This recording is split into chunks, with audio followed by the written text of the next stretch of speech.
সূরা ইয়াসিনের ৩২ নম্বর আয়াত। এখানে বলা হয়েছে, আউযু বিল্লাহি মিনাশ শাইতানির রাজিম, ওয়া ইন কুল্লুল লাম্মা জামিউল লাদাইনা মুহদারুন। ওদের সবাইকে সমবেত অবস্থায় আমার দরবারে উপস্থিত হতেই হবে। সো এর আগে আল্লাহ সুবহানাহু ওয়া তাআলা বলেছেন যে তারা আর পৃথিবীতে ফিরে আসবে না। তাদেরকে এমনভাবে নিশ্চিহ্ন করে দেওয়া হয়েছে। আর এইখানে আল্লাহ বলছেন যে তারা সমবেত অবস্থায় আল্লাহর কাছে ফিরে আসবে এবং আল্লাহর কাছে উপস্থিত হবে। সো এখানে আমরা দেখি যে হিস্ট্রি রিপিটস ইটসেলফ।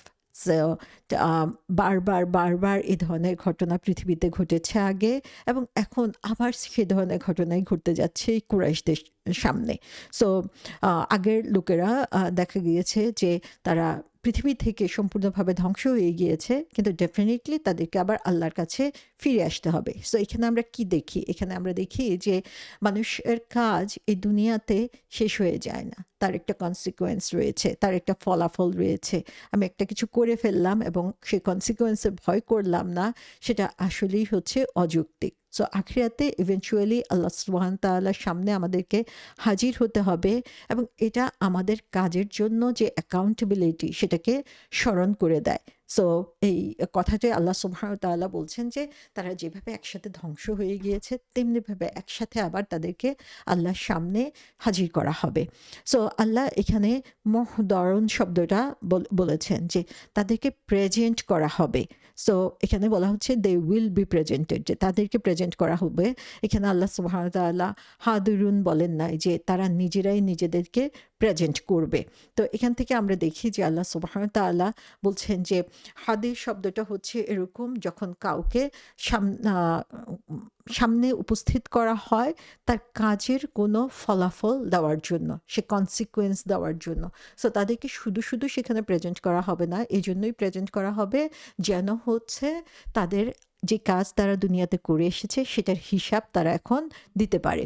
তো আমরা দেখি যে সূরা ফুssiলাতে বলা হয়েছে যেদিন আল্লাহর শত্রুদেরকে অগ্নিকুণ্ডের দিকে ঠেলে নেওয়া হবে এবং ওদের বিন্যস্ত করা হবে বিভিন্ন দলে।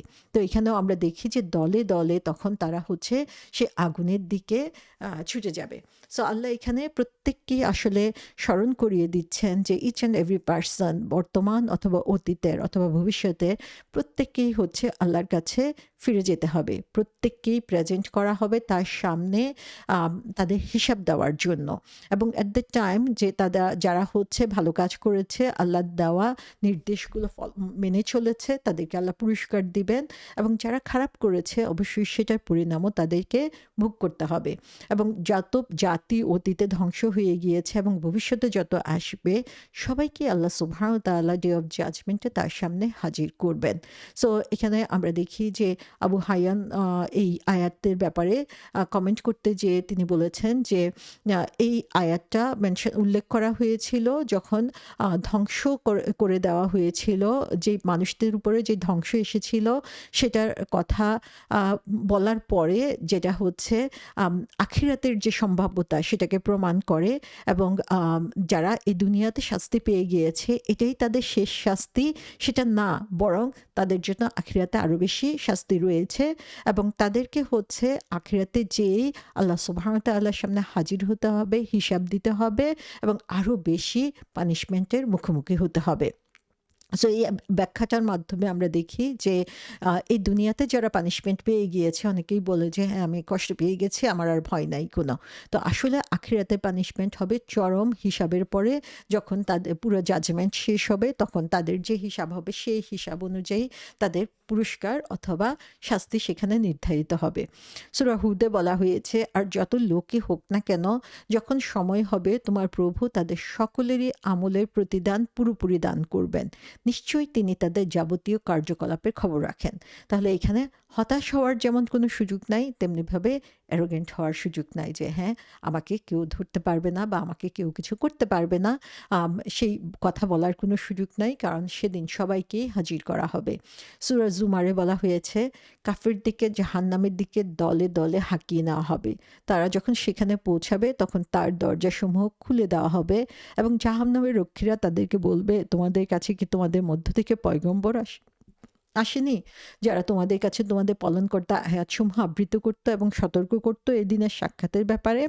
তারা বলবে, "হ্যাঁ, কিন্তু কাফেরদের প্রতি শাস্তির হুকুমই বাস্তবায়িত হয়েছে।" অর্থাৎ তারা স্বীকার করবে তখন, কিন্তু সেই স্বীকৃতি তাদের কোনো কাজেই তখন লাগবে না।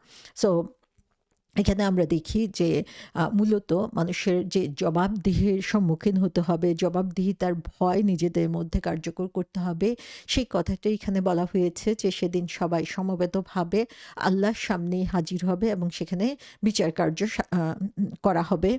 সূরা ইসরাতে আল্লাহ সুবহানাহু ওয়া তাআলা সেজন্য আমাদেরকে আগে থেকেই সতর্ক করে দিয়েছেন। তিনি বলেছেন, "তুমি তোমার নিজের কিতাব পড়ো, আজ তোমার হিসাব গ্রহণের জন্য তুমিই যথেষ্ট।" তাহলে এখানে আমরা দেখতে পাচ্ছি যে আল্লাহ সুবহানাহু ওয়া তাআলা আমাদেরকে নিজেদের কাজের হিসাব নিজেদের নিতে বলেছেন, যাতে হচ্ছে সেদিন জবাবদিহিতার সময় আমি আল্লাহ সুবহানাহু ওয়া তাআলাকে বলতে পারি যে, "হে আল্লাহ, I tried my best." হে আল্লাহ, আমি আমার যথাসাধ্য চেষ্টা করেছি তোমার দেওয়া গাইডেন্স জানার এবং মেনে চলার, এবং আমি যথাসাধ্য চেষ্টা করেছি প্রতিটা দিন আমার এই বইটাকে সুন্দর করে সাজানোর জন্য। প্রতিটা দিন আমি ফোকাস করেছি যে পরদিন আমার বইটাকে আরো কিভাবে সুন্দর জিনিস দিয়ে ভরিয়ে দেওয়া যায়, যেন তোমার সামনে দাঁড়িয়ে আমাদেরকে অপদস্থ হতে না হয়, অসম্মানিত না হতে হয়।